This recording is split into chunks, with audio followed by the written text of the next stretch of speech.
دوسرا انسان کو اولاد بڑی پیاری ہوتی ہے، بڑی عجیب شے ہے، نہ ہو تب بھی بڑا دکھ ہے، اور ہونے کے بعد بھی اس کی بڑی آزمائشیں، یہ بڑی ایک میٹھی چیز ہے۔ اولاد ایک بڑا عجیب سا میوہ ہے، پتہ نہیں یہ کس انجیکشن کا نام ہے کہ چھاتی پر چڑھ جائے تو اللہ سکون عطا فرما دیتا ہے، پتہ نہیں کس ٹھنڈی دولت کا نام رب کریم نے اولاد رکھا، بڑی پیاری ہوتی ہے اولاد۔ پھر تیسری چیز انسان کی اپنی جان ہے،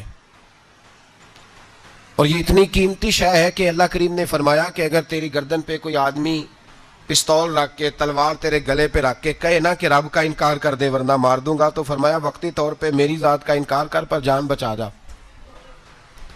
اگر تو مرنے کے قریب ہو گیا ہے اور حرام شے کھائے بغیر تو بچ نہیں سکتا، مر جائے گا، تو فرمایا چل تو اس طرح کر حرام کھا کے جان بچا، پر جان بچانا فرض ہے، ضروری ہے۔ وطن بڑا پیارا، اولاد بڑی پیاری، جان بڑی پیاری، پر حضرت ابراہیم سے رب کریم نے فرمایا چل ابراہیم کوئی چیز دے، تو کہا یا اللہ تینوں ہی تیرے نام پہ قربان کرتا ہوں، تیری ہوئی ساری، ہر شے تیری۔ حضرت ابراہیم نے دین کے لیے، آپ شہر بابل کے قریب پیدا ہوئے تھے، وہاں سے مصر آئے، مصر سے فلسطین آئے، اور فلسطین سے آ کر کے کعبہ آباد فرمایا۔ زندگی سفروں میں گزری، سفر ایک تکلیف والی چیز ہے، پر حضرت ابراہیم نے وطن چھوڑ دیا، گھر چھوڑ دیا۔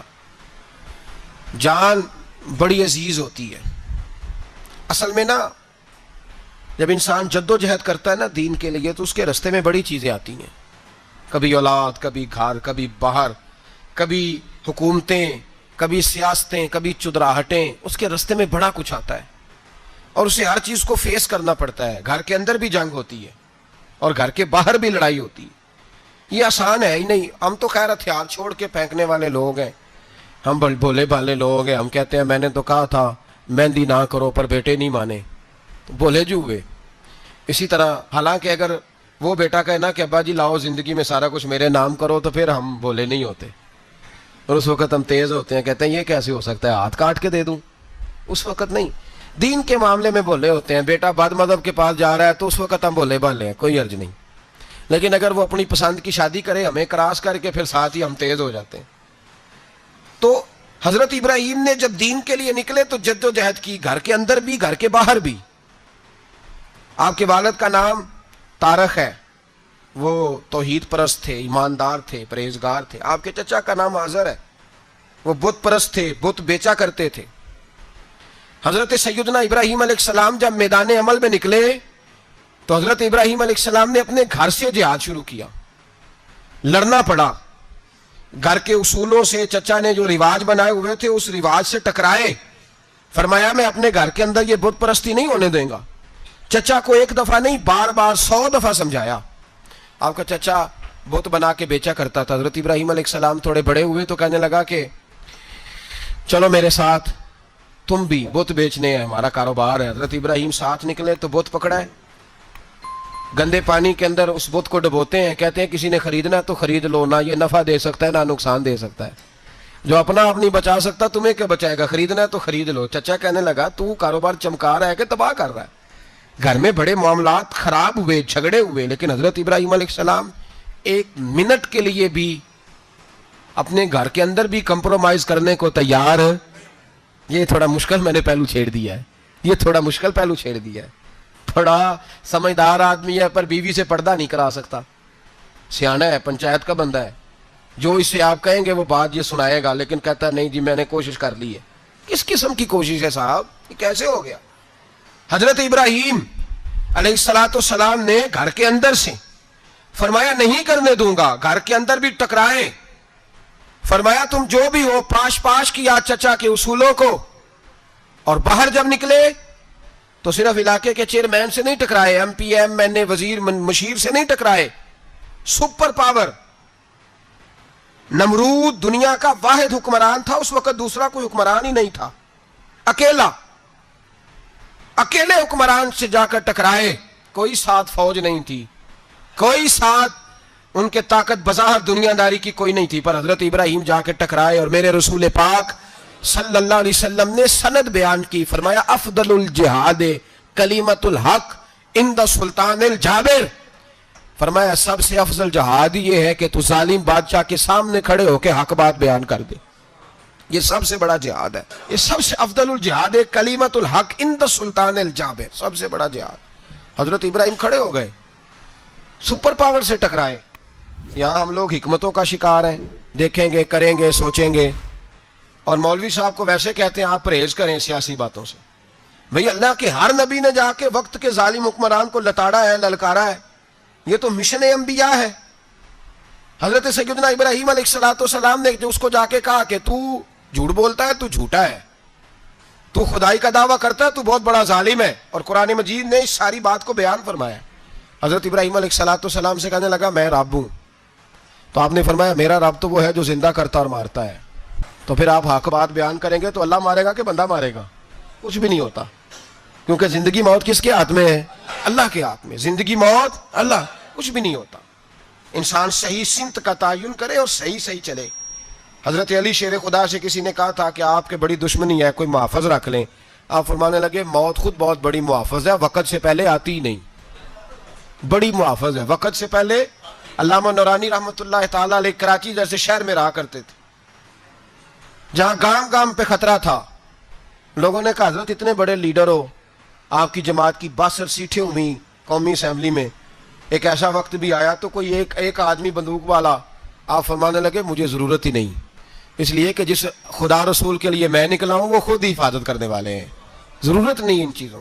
تو بھائی حضرت ابراہیم ٹکرائے, اور آپ کا انداز کیا ہے؟ جا کے کہا کہ تو نہیں, خدا وہ ہے جو زندہ کرتا. اور اس نے ایک بیوقوفوں جیسی دلیل دی. ایک آدمی کو کل پھانسی دینی تھی تو اس کو بلایا, کہنے لگا تجھے کب پھانسی ہے؟ اس نے کہا کل. کہنے لگا جا تجھے آزاد کیا, زندگی دی, اس کو چھٹی دے دی. ایک عام آدمی بیچارہ بیٹھا تھا, اس کو پکڑ کے نا کہنے لگا اس کی گردن اڑا دو. کہنے لگا دیکھ لو میں بھی زندہ کرتا اور مارتا ہوں, وہ جو کل مرنے والا تھا میں نے زندہ کر دیا ہے, اور جس کو پتہ ہی نہیں تھا کہ میں نے مرنا ہے اسے پکڑ کے میں نے مار دیا ہے. یہ بیوقوفوں جیسی دلیل ہے. حضرت سیدنا ابراہیم علیہ السلام چاہتے تو اسی وقت دلیل توڑ دیتے کہ تو کیا بیوقوفوں جیسی بات کر رہا ہے, اگر تو زندگی دیتا ہے تو مرے ہوئے میں جان ڈال کے دے جس کو تو نے مارا ہے. لیکن حضرت ابراہیم نے دیکھا کہ بیوقوف ہے, بیوقوفوں سے بحث نہیں ہوتی, دلیل بدل لی جاتی ہے, ان کی عقل کے مطابق بات کی جاتی ہے. حضرت ابراہیم فرمانے لگے میرا رب وہ ہے جو سورج مشرق سے نکالتا ہے اور مغرب میں غروب کرتا ہے. تو اگر رب ہے تو مغرب سے نکال کے مشرق میں غروب کر. فبہت الذی کفر, کافر لاجواب ہو گیا, اس کے پاس اس چیز کا کوئی جواب نہیں تھا. علامہ اسماعیل حقی نے خوبصورت فقرہ لکھا ہے, خوبصورت, جان ڈال دی ایک جملہ کہہ کے. حضرت سیدنا علامہ اسماعیل حقی رحمۃ اللہ علیہ فرمانے لگے چونکہ نمرود بیوقوفوں جیسی باتیں کر رہا تھا, اگر وہ یہ کہہ دیتا نا کہ میں سورج کو نکالتا ہوں مشرق سے, میں غروب کرتا ہوں معاذ اللہ مغرب میں نکالتا ہوں, تو آپ اپنے رب سے کہیے کہ وہ مغرب سے نکال کے مشرق میں غروب کرے. علامہ اسماعیل حقی فرماتے ہیں رب کریم کی آواز قدرت تھی, مالک حضرت ابراہیم علیہ السلام کے اس, اگر وہ کہہ دیتا اور حضرت ابراہیم دعا کر دیتے تو رب کریم نے فرشتوں کو تیار بٹھایا ہوا تھا. فرمایا اگر یہ کہہ دے میرے خلیل سے کہ سورج مغرب سے نکال کے مشرق میں غروب کرنا ہے تو تیار رہنا, جس طرح خلیل کہیں گے ویسے ہی کر دیں گے. واتخذ اللہ ابراہیم خلیلا, ابراہیم ہمارا دوست جو ہوا, جیسے کہے گا ویسے کر دیں گے. حضرت سیدنا ابراہیم علیہ السلام کی باتوں کا جب جواب نہ دے سکا, دلیل نہیں بندہ دیتا, پھر لڑائی کرتا ہے, پھر جھوٹے موٹے اعتراض کرتا ہے. دلیل ختم ہوتی ہے تو لوگ ذاتیات پہ اترتے ہیں, کہتے ہیں یہ کھانستا صحیح نہیں, دیکھتا صحیح نہیں. دلیل ختم, اب ذاتیات پہ اترے, کہنے لگے مجھے پتہ چلا ہے کہ یہ فلانی جگہ گیا تھا تو وہاں جا کے اس نے اس طرح کیا ہے. پھر لوگ ذاتیات پہ اترتے ہیں, جب دلیل کا جواب دلیل سے نہیں دے پاتے پھر ذاتیات پر اتر کر حملے کرتے ہیں. حضرت ابراہیم کے دلائل کا جواب نمرود نہ دے سکا تو کہنے لگا کہ اس کو آگ میں ڈال دو. قوم گئی ہوئی تھی ساری, آپ نے بات سنی ہوئی ہے, میں نے صرف اشارہ دینا ہے, میلے پہ. تو حضرت سیدنا ابراہیم علیہ السلام نے سارے بت توڑ دیے, کلاڑا بڑے بت کی گردن پہ رکھا. واپس آئے, کہنے لگے بت کس نے توڑے ہیں؟ تو فرمایا اس سے پوچھ لو جس کی گردن پہ کلاڑا ہے. کہنے لگے یہ تو بول ہی نہیں سکتا. تو فرمانے لگے بڑے بیوقوف ہو جو بولتا ہی نہیں, سنتا ہی نہیں, اپنا آپ نہیں بچا سکتا, اس کی پوجا کرتے ہو. کہنے لگے پکڑو دلیلیں ختم ہو گئی, اس کو آگ میں ڈالو. بہت بڑی حویلی 45 فٹ مربع پہ مشتمل ایک حویلی بنائی گئی اور 45 فٹ اونچی. مختلف روایات علامہ اسماعیل حقی کہتے ہیں کہ 3 مہینے تک نمرود نے کہا کہ اس کے اندر لکڑیاں ڈالو. لوگ پوچھنے لگے کتنی دنیا جلانی ہے؟ کہنے لگا بندہ تو ایک جلانا ہے، پر بندہ بڑا تگڑا ہے، ایک بندہ. 3 مہینے لکڑیاں ڈالی گئیں. اور لوگوں کی جو تہمات ہوتی ہیں نا وہ بڑی عجیب ہوتی ہیں. تہمات میں نے بڑی تفصیل سے رمضان المبارک میں گفتگو کی تھی. بدشگونی تہمات لوگ لیتے ہیں. اس وقت بھی لوگ تہمات کا شکار ہو گئے. عقیدہ بگڑ جاتا ہے تو وہ عجیب و غریب باتیں کرنے لگتا ہے. تہمات کا شکار ہو گئے. بیویاں نظر مانتی میں بیمار ہوں، اگر صحیح ہو گئی تو اتنے من لکڑی دوں گی حضرت ابراہیم کی آگ جلانے کے لیے. ایک عورت لے کے جا رہی ہے لکڑیاں، تو ایک نیک دل آدمی نے اس سے پوچھا کہاں جا رہی ہو؟ کہنے لگی میں نے منت مانی تھی تو حضرت ابراہیم علیہ السلام کو معاذ اللہ جلانے کے لیے لکڑیاں لے کے جا رہی ہوں. تو وہ رب کریم کے بندے کہنے لگے تو ڈھونڈتی رہے گی، تجھے وہ جگہ ملے گی نہیں. وہ بی بی کئی مہینے گھومتی رہی، جگہ ہی نہیں ملی جہاں لکڑیاں ڈالنی، ماری گئی. تہمات کا شکار ہوئے بہت سارے لوگ. تہمات کا بھائی، تہمات دین کے اندر منع ہے. تہمات دین میں کوئی نظر ماننا، کوئی کسی بزرگ کے مزار پہ جا کے سالے ثواب کے لیے کوئی چیز ماننا، یہ تو درست ہوا. لیکن غیر شرعی نظریں مان لینا کہ میں آ کے گرد چکر لگاؤں گا، میں جناب وہاں جا کے یہ والا تماشا کروں گا، میں دھاگا باندھوں گا، میں رسا کاٹوں گا، میں وہاں گندے ہو سے پانی پیوں گا، ان کی شریعت اجازت؟ یہ تہمات ہیں، بدشگونی ہے. دین میں ان کی کوئی گنجائش ہے؟ آپ نظر ماننے سے پہلے بھی کسی عالم سے رابطہ کریں کہ میں منت مانگنے لگا ہوں تو کیسے ماننی چاہیے، اس کا طریقہ پوچھیں. ایسے ہی غلط چیز کی منت تھوڑی مان لی جائے گی. بہرحال آمدام برسر مطلب حضرت ابراہیم کے لیے آگ جلائی گئی. 45 فٹ اونچی آگ ہے، پرندہ بھی اوپر سے گزرتا ہے تو نیچے گر جاتا ہے جل کے. اتنے دن لگا کے آگ جلائی گئی. اب حضرت ابراہیم کو جلایا جانے لگا ہے. یہاں تو موجیں ہے نا، جو کسی ادارے کا سربراہ ہے اس کے لیے موج ہے، کسی جگہ آفیسر بن گیا تو موج ہے، پیر صاحب کے لیے موج ہے، علامہ صاحب کے لیے موج ہے، خطیب صاحب کے لیے موج ہے. جلنا کس کو پڑتا ہے؟ وہ علی کوئی نہیں رہا اللہ ماشاء اللہ. وہ لوگ گزر گئے جو تکلیفیں سہ کے کام کرتے تھے، گزر گیا زمانہ. حضرت سیدنا ابراہیم علیہ السلام کو جلایا جانے لگا ہے تو اب اتنی بڑی آگ ہے تو ڈالیں کیسے؟ شیطان نے تجویز دی کہ منجنیق بناؤ. منجنیق بڑے بڑے بانس باندھ کے ان کے نیچے رسا باندھو. وہ جس طرح جھولنے کے لیے جھولا بنایا جاتا ہے، اس طرح ایک منجنیق پرانے زمانے میں اس میں پتھر رکھ کے پھینکے جاتے تھے دشمنوں پہ. وہ منجنیق بنائی گئی کہ دور سے حضرت ابراہیم کو پھینکیں گے. ہاتھ حضرت ابراہیم کے باندھ دیے، پاؤں مبارک باندھ دیے. پوری زمین پہ ایک نام لینے والا خدا کا. اور اس کو آج رسیوں میں جکڑا ہوا ہے. جب پھینکا جانے لگا نا آگ میں، حوریں رونے لگی، فرشتے تڑپنے لگے، اے اللہ یہ کیا ہونے لگا ہے؟ ایک تیرا خلیل اور وہ بھی آگ میں. فرمایا جاؤ جا کے اس سے کہو اگر تمہاری مدد لیتا ہے تو اسے بچاؤ. ہوا کا فرشتہ آیا، کہا ابراہیم اگر تو کہے. او بھائی ان چیزوں کو کہانی سمجھ کے نہ سنا کریں، یہ داستان نہیں، یہ وہ طریقے ہیں جو ہمارے رسول نے ہمیں اپنانے کا حکم ارشاد فرمایا ہے. جو عقیدے، یہ وہ نظریات ہیں جو ہمیں اوڑھنے کو کہا گیا.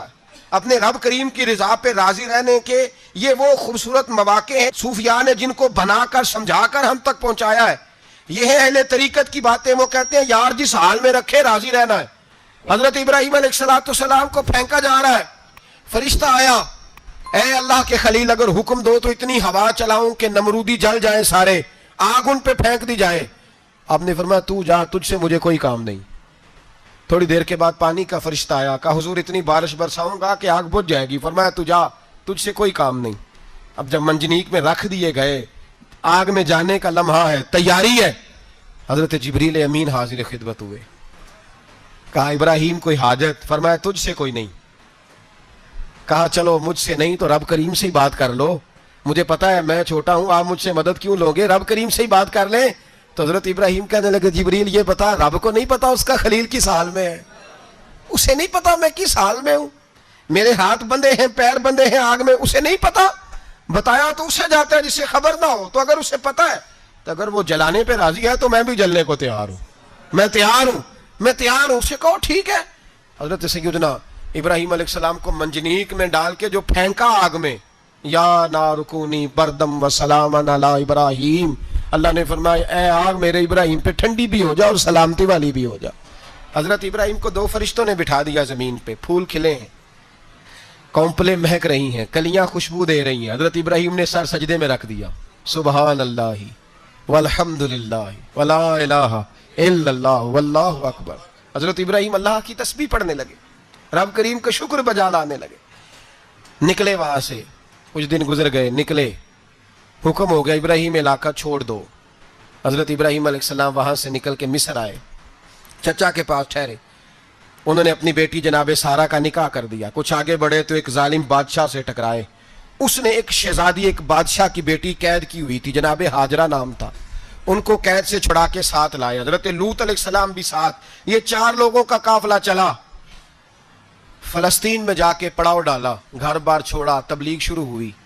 حضرت ابراہیم کے گھر میں 2 خواتین ہیں, ایک آپ کی بیوی ہیں, ایک حضرت ہاجرہ ہے. اولاد کوئی نہیں, بڑا میوہ میٹھا. گھر وہی آباد ہوتا ہے جس میں بچے روتے ہیں, گھر ہوتا ہی وہ ہے جس میں بچوں کی چنچناہٹ ہوتی ہے, بھن بھناہٹ ہوتی ہے. حضرت ابراہیم نے ایک بچہ روتے ہوئے دیکھا تو آنکھوں میں آنسو آئے, کہنے لگے ربی حب لی من الصالحین, یا اللہ مجھے بھی نیک اولاد عطا کر دے. حضرت سارہ نے سن لیا, کہنے لگی ابراہیم شاید میرے بطن سے تو آپ کو نصیب نہیں, ہاجرہ سے نکاح کر لو. جناب ہاجرہ سے نکاح ہوا. اللہ تو بڑا بے نیاز ہے, رب کریم نے حضرت اسماعیل جیسا خوبصورت بیٹا عطا فرمایا. بیٹا کالا سیاہ بھی ہو تو سینے کی ٹھنڈک ہوتا ہے, پر یہ تو وہ بیٹا ہے جس کی پیشانی میں نور محمدی چمکتا ہے صلی اللہ علیہ وسلم. حضرت سیدنا اسماعیل علیہ اتنے خوبصورت. اب جس بیوی کے ہاں بیٹا تھا, بیٹھنا اٹھنا بھی زیادہ اس کے پاس, آنا جانا بھی اس کے پاس, توجہ ادھر ہو گئی. جناب سارہ رشک کرنے لگی. ایک دن کہنے لگی اسے چھوڑ آ جنگل میں, وادی غیر ذی زرع, مکے کے پاس. بھائی ایک بیٹا عالم دین بنا لو. کہنے لگا روٹی کہاں سے کھائے گا؟ تیرے 5 بیٹے ہیں, کو حافظ قرآن بنا, کہتے روٹی کہاں سے کھائے گا؟ وہ بچہ بھی کہتا ہے میں کہاں سے کھاؤں گا. حضرت ابراہیم علیہ السلام تو چند مہینے کا بچہ چھوڑ آئے, تو کہاں سے روٹی کھائی حضرت اسماعیل نے؟ کہاں سے کھائی ان کی اماں نے روٹی؟ بھوکے مر جاتے ہیں یہ سارے. میں بڑی ذمہ داری سے کہا کرتا ہوں کہ جتنی خوبصورت روٹی اللہ کریم دین کے خادموں کو عطا کرتا ہے شاید کسی اور کے نصیب ہوتی ہو, لیکن ہم لوگ توجہ ہی نہیں کر رہے, ہمارا ذوق ہی نہیں بن رہا, ہم یہ محنت ہی نہیں کر رہے کہ قوم کو مستند علماء کی ضرورت ہے. علاقوں کے علاقے خالی ہیں, ادھر ہمارا مزاج ہی نہیں بن رہا, توجہ ہی نہیں دین کی خاطر. اور پھر چلے بچے تو بعد کی بات ہے نا, جو ابھی خود جوان ہے وہ بھی یہ دعا. ایک صاحب مجھے کہنے لگے میں دعا مانگ رہا ہوں اللہ مجھے بیٹا دے تو میں اسے دین پہ لگاؤں گا. تو میں نے کہا آپ بھی بوڑھے نہیں ہوئے, آپ خود ہی لگ جائیں. بیٹا تو ابھی آئے گا تو لگے گا نا, تو آپ تو اس وقت ہے تو آپ تو پہلے لگے نا صاحب, 2 گھنٹے تو نکال کے آئے, دین سیکھنے کو کافی ہے. آپ اتنی لمبی سوچ رہے ہیں کہ بچہ آئے گا تو بڑا ہوگا تو وہ جائے گا تو دیکھی جائے گی, ابھی تو آپ ہیں تو آپ تو آؤ. حضرت ابراہیم نے بچہ وہاں چھوڑا. یہاں سے جو عمرہ کرنے لوگ جاتے ہیں نا, جو حج کرنے جاتے ہیں, ان کو پتا ہے کہ وہاں دنیا کی ہر نعمت ملتی ہے, پھر بھی ڈبل ٹرپل پیسے لوگ جیبوں میں ڈال کے جاتے ہیں. حضرت ابراہیم جب وہاں لے کے گئے تو کوئی انسان نہیں تھا, پانی کا قطرہ نہیں تھا, 2 کلو کھجوریں, ایک مشکیزہ. بیوی کو تھمایا. ہمارے گھر میں ہزاروں چیزیں پڑی ہیں, لیکن وہ جو توکل ہے نا وہ ختم ہو گیا ہے. اللہ دے گا, حلال حلال پہ قناعت کرے, جائز جائز پہ بھروسہ کرے, رب کریم عطا کرنے والا ہے, وہ مزاج ختم ہو گیا. حضرت سیدنا ابراہیم علیہ السلام 2 کلو کھجوریں, ایک مشکیزہ پانی کا دے کر کے, اور وہاں بٹھایا آپ نے اپنے بچے کو اور اپنی زوجہ جناب ہاجرہ کو, اور بٹھا کر کے یہ واپس پلٹنے لگے تو حضرت ہاجرہ سلام اللہ علیہ نے آواز دی, کہا ابراہیم کس کے سہارے پہ چھوڑ کے جا رہے ہو؟ جہاں آب زمزم کا کنواں ہے نا, جو لوگ گئے ہیں جنہوں نے صفا مروہ کی صحیح کی ہے, صفا مروہ سے باہر نکلے نا, سرکار کی ولادت کا مقام ہے, اس جگہ پہ آب زمزم کا کنواں تھا. وہاں حضرت سیدنا ہاجرہ کو بٹھایا, کوئی چیز نہیں, کوئی درخت نہیں, کوئی کھیت نہیں, کوئی پانی نہیں, کوئی کنواں نہیں, وہاں بٹھایا اور بٹھا کر کے نکلنے لگے تو جناب ہاجرہ فرمانے لگی ابراہیم کس کے سہارے پہ چھوڑ کے جا رہے ہو؟ کہنے لگی اللہ کے سہارے پہ. تو پاک باز بی بی نے ایک لفظ پوچھا, کہا ابراہیم یہ میرے رب کا حکم ہے, یہ میرے, بس جن کا عقیدہ توحید مضبوط ہو ان کے لیے ایک جملہ کافی ہوتا ہے, یہ میرے اللہ کا حکم ہے. تو جناب ابراہیم علیہ السلام فرمانے لگے ہاجرہ ہاں رب کا حکم ہے. جب یہ لفظ کہے تو چاہیے تھا نا حضرت ابراہیم تسلی دیتے, تو بی بی صاحبہ تسلی دینے لگی, عرض کرنے لگی ابراہیم اگر اللہ کا حکم ہے تو پھر آپ ہماری فکر نہ کرنا, اگر یہ رب کا حکم ہے تو پھر ہماری فکر نہ کرنا, جس رب نے ہمیں یہاں تک پہنچایا ہے وہ ہمیں کبھی بھی ضائع نہیں فرمائے گا. پھر فکر نہ کرنا. حضرت ابراہیم آ گئے, بات آپ نے سنی ہوئی ہے, اشارہ کرنا مقصود ہے.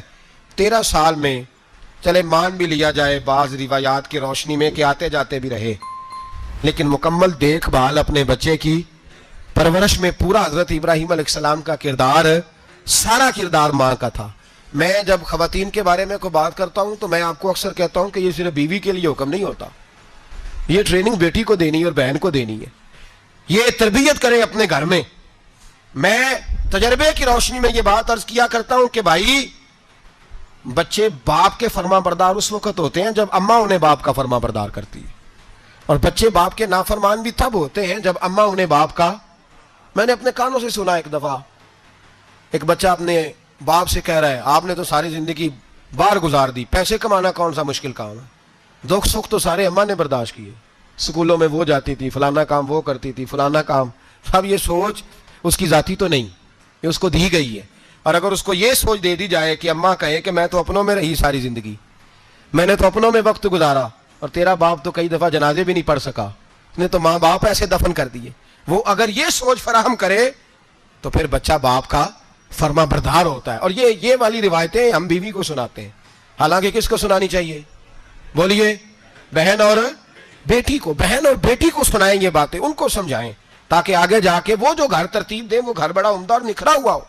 حضرت سیدنا ابراہیم 13 سال کے بعد آئے, چونکہ گھر میں اللہ تبارک و تعالیٰ کی دوستی کا چرچا تھا, اللہ تبارک و تعالیٰ کی محبوبیت کا غلبہ تھا.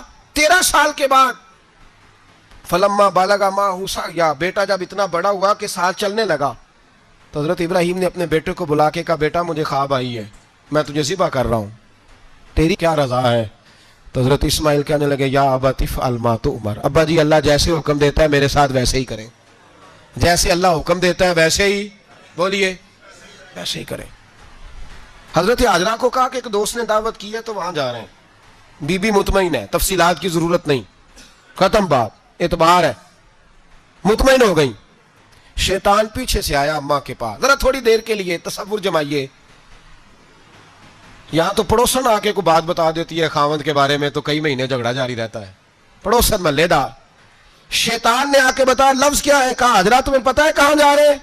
کہا دوست کی دعوت میں. تو کہنے لگے دوست کون ہے؟ رب کریم, اور ابراہیم کا خیال ہے کہ اس رب نے مجھے حکم دیا ہے کہ میں ذبح کروں. تو حضرت حاجرہ کہنے لگی کبھی باپ بھی بیٹے ذبح کرتے ہیں؟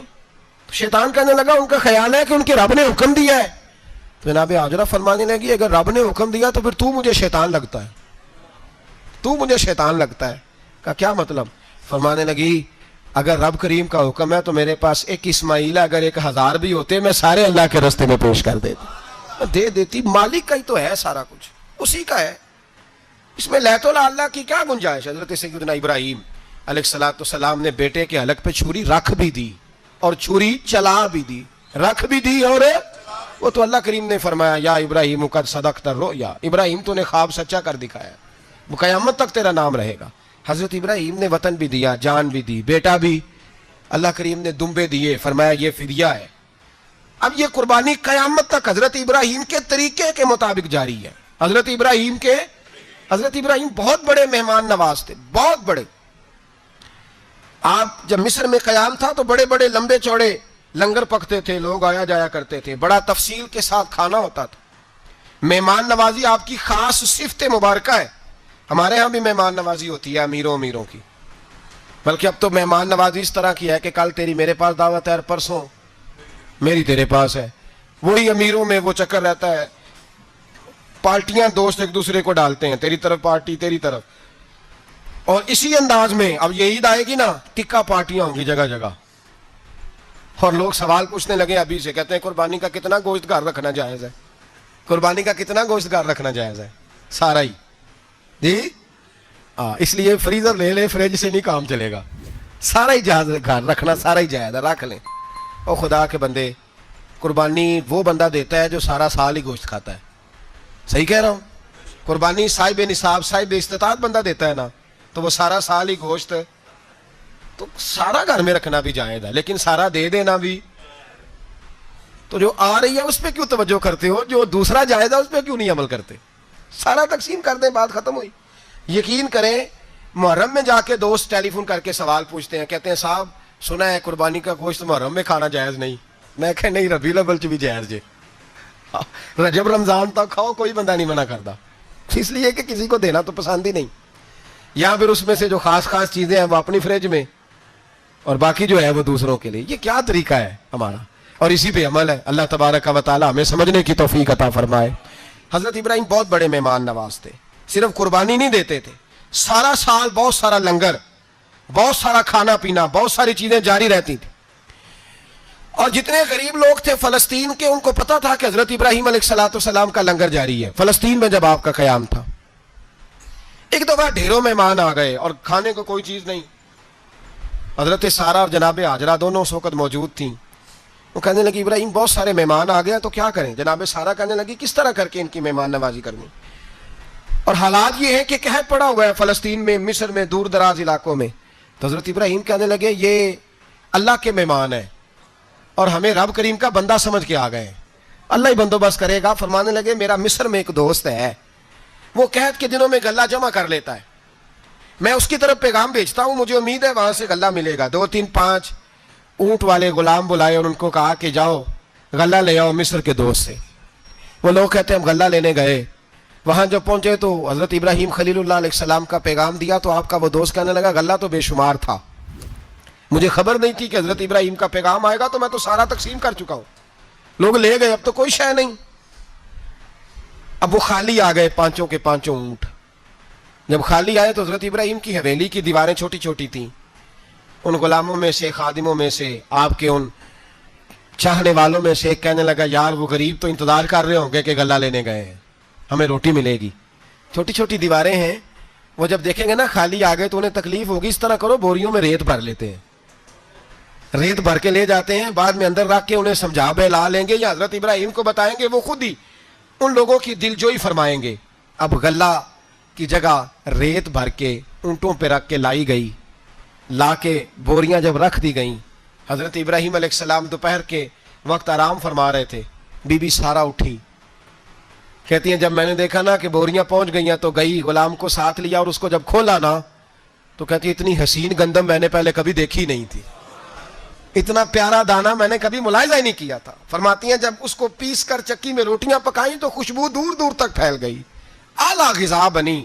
بڑے بڑے کھانے بیویوں نے مل کے پکائے, چن دیے گئے. حضرت ابراہیم اٹھے تو لوگ کھانا کھا رہے ہیں, سجدہ شکر ادا کیا, اور جب سجدے میں گئے تو وہی آنے لگی, پھر رونے لگے. جب پلٹ کر باہر تشریف لائے تو جناب سارہ کہنے لگی ابراہیم تمہارا مصری یار بڑا اچھا ہے, اس نے اتنی اعلیٰ گندم بھیجی ہے کہ اتنی تو میں نے پیاری گندم کبھی دیکھی نہیں. جناب ابراہیم مسکرائے, فرمانے لگی سارہ یہ مصری یار نے نہیں بھیجی, یہ میرے عرشی یار نے بھیجی ہے, یہ میرے عرشی یار نے بھیجی ہے. بھائی مہمان نوازی مزاج تھا, ہاتھ لٹا دینا مزاج تھا, دوسروں کی اشک شوئی مزاج تھا. حضرت ابراہیم علیہ السلام کا طریقہ ہے قربانی, حضور نے ان کا طریقہ بیان کیا. اگر سال کے بعد قربانی دینا ان کا طریقہ ہے تو سارا سال غریبوں کو روٹی دینا بھی حضرت ابراہیم کا طریقہ ہے.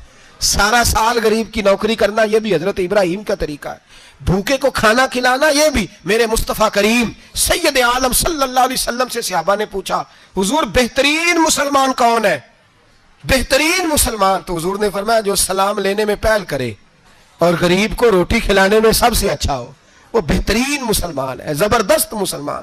ہمارے ہاں دعوتیں ہوتی ہیں تو امیروں کی, افطاریاں ہیں تو امیروں کی, اور میرے مصطفیٰ کریم علیہ السلام نے فرمایا بدترین دعوت ہے جس میں امیر بلائے جائے غریب نہ بلائے جائے, وہ بدترین دعوت. حضرت ابراہیم کا طریقہ رہا ساری زندگی مہمان نوازی.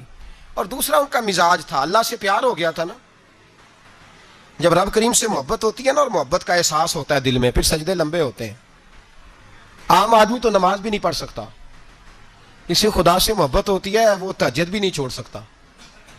وہ یہ محبت کی بات ہے نا, جس کو پیار ہوتا ہے اس کی تہجد بھی ہے, اس کی اشراق بھی ہے, چاشت بھی ہے, اس کے عمرے بھی ہیں, اس کے حج بھی ہیں, اس کے بار بار کعبۃ اللہ کے دیدار بھی ہیں. یہ محبت الہی ہے, جوش مارتی. ان لوگ سجدہ کرتے ہیں تو اٹھتے ہی نہیں, اللہ کے بندوں سے پیار کرتے ہیں اللہ کی. حضرت ابراہیم کو رب کریم سے اتنی محبت تھی, اتنا پیار تھا کہ وہ آپ کی زندگی کے ہر پہلو سے چھلکتا تھا. ایک وقت ایسا آیا کہ اللہ تعالیٰ نے حضرت ابراہیم کو بہت زیادہ مال عطا فرمایا.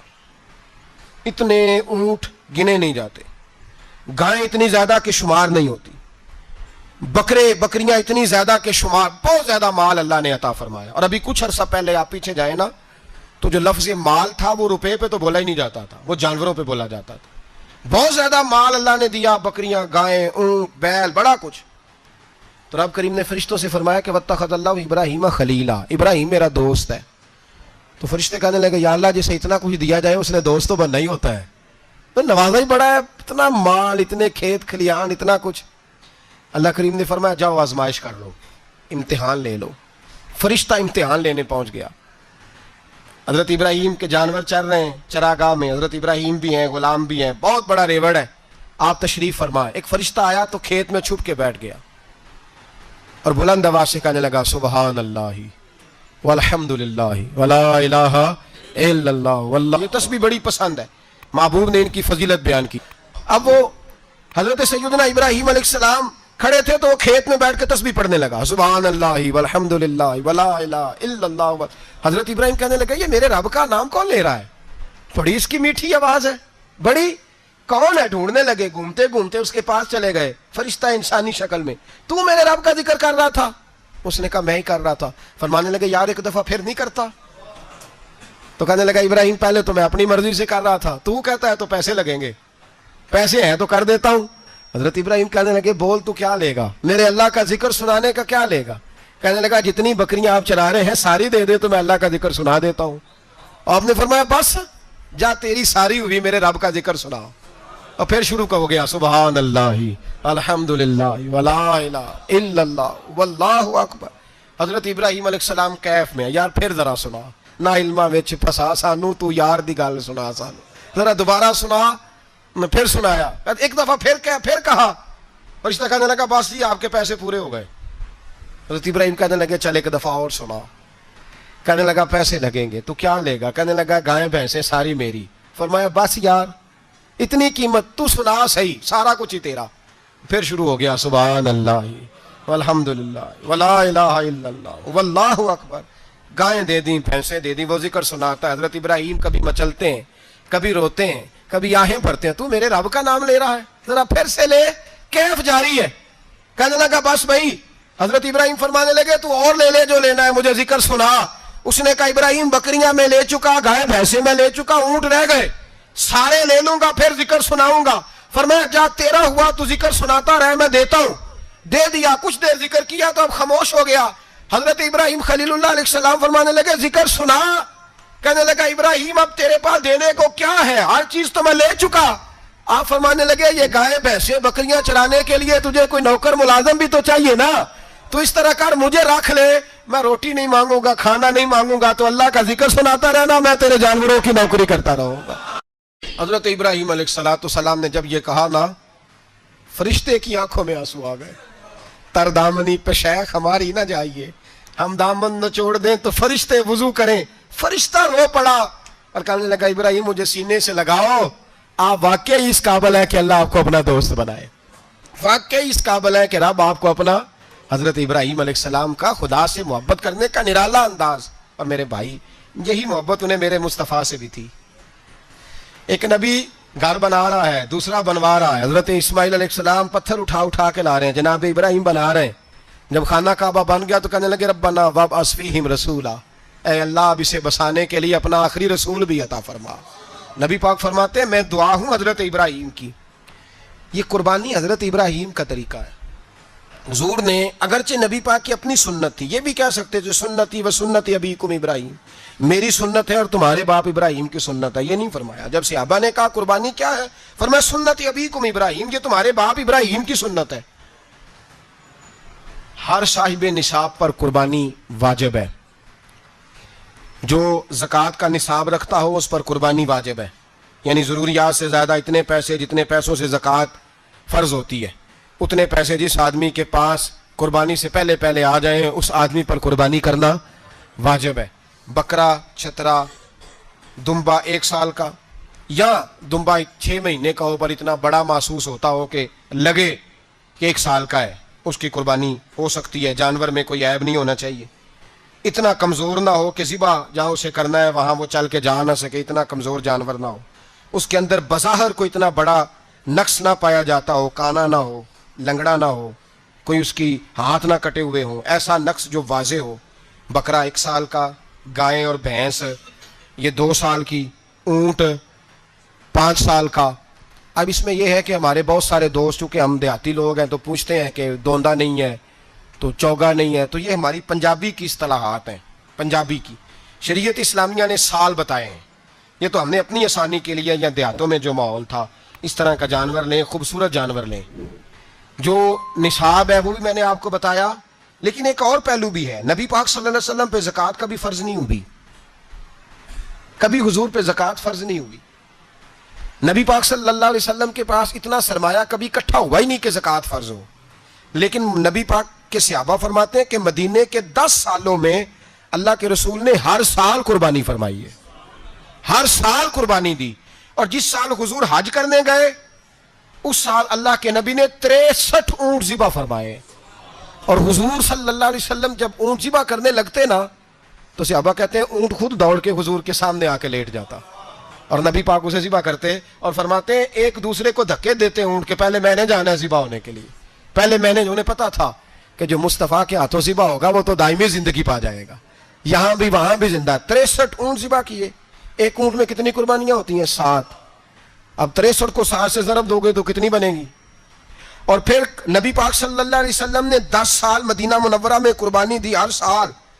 اب وہ 63 اونٹ، ایک اونٹ میں 7 قربانیاں، ہر سال یہاں قربانی. اور مولا علی شیر خدا فرماتے ہیں نبی پاک 2 قربانیاں دیتے. میں نے کہا حضور 2 جانور ذبح کر رہے ہیں آپ؟ تو حضور نے فرمایا ایک میری طرف سے، ایک میری امت کی طرف سے، غریبوں کی طرف سے. اور حضرت علی کو حضور نے وصیت فرمائی تو 2 دیا کرے گا. یا رسول اللہ صلی اللہ علیہ وسلم میں غلام ہوں، خادم ہوں. حضور نے فرمایا علی ایک تو نے اپنی دینی ہے، ایک میری طرف سے دینی ہے. 2 قربانیاں. مولا علی نے بھی ساری زندگی 2 قربانیاں دی. حضرت علی بھی مال کے نصاب نہیں تھے، اپنا مکان ہی نہیں تھا، کوئی کاروبار نہیں تھا، کئی دن فاقے رہتے تھے، پر قربانیاں کتنی دیتے تھے؟ 2. ہمارے پاس ویسے اگر سسرال میں، میکے میں، کزنوں میں کچھ شادی ہو جائے تو 50-60 ہزار کا خرچہ برابر ہے، وہ پکا ہے. اور قربانی کی باری غریب ہو گئے، سارے غریب ہو گئے. کہتے نہیں یہاں مشکل ہے. او خدا کے بندے، اللہ کے ساتھ تجارت کر، اس کے رستے میں 1 دے گا، رب تجھے 70 گنا اضافہ کے ساتھ عطا فرمائے گا. قربانی مال کے نصاب پہ ہے. کوشش کیا کریں کہ اللہ کے رستے میں جب دینا ہو پھر لیت العلہ سے بچیں، خوبصورت جانور لائیں. جن کو اللہ نے توفیق دی ہے ان کے لیے نصیحت ہے، جن کو اللہ نے توفیق دی. میں نے اپنے حضرت صاحب کو دیکھا ہے، وہ کہتے تھے کئی جانور اللہ نے بڑا نوازا ہے. کہتے ایک میرا ہے، ایک میرے ماں کا، ایک میرے باپ کا ہے، ایک میرے فلاں استاد صاحب کا، ایک میرے پیر صاحب کا ہے. یہ جانور غوث اعظم جیلانی کا نام کا دے رہا ہوں. اور پھر ایک بڑا خوبصورت جانور بندہ ہوتا اور حضرت خود ان کو چارہ ڈال رہے ہوتے تو حضور یہ کیا ہے؟ فرمانے لگے یہ میں رسول اللہ کے نام پہ قربان کروں گا، یہ نبی پاک کے نام پر قربان کیا جائے گا. جن کو اللہ نے حیثیت دی ہے وہ کوشش کریں اپنے محبوب کی طرف سے بھی قربانی کریں، نبی پاک کے نام کی قربانی دے. خوبصورت سا جانور پیارا، پھر اس کی خدمت ہو، پھر اس کی قربانی دی جائے اور نبی پاک کے نام پر قربانی دی جائے. حضور نے خود وصیت فرمائی حضرت ابو بکر صدیق کو، قربانی بڑا حسین عمل ہے. اور میرے نبی پاک صلی اللہ علیہ وسلم نے ناراضگی بھی فرمائی. ذرا خوگر حمد سے تھوڑا سا گلا بھی سن لے. میرے حبیب نے فرمایا جو طاقت کے باوجود قربانی نہ کرے وہ ہماری عیدگاہ میں عید کی نماز پڑھنے نہ آئے، وہ نہ آئے. اور یا رسول اللہ جو کرے گا، فرمایا قربانی کے جانور کا خون کا قطرہ بعد میں زمین پہ گرے گا، اللہ اس کے سارے گناہ پہلے معاف فرما دے گا، اللہ اس کے سارے گناہوں کو بخشے گا.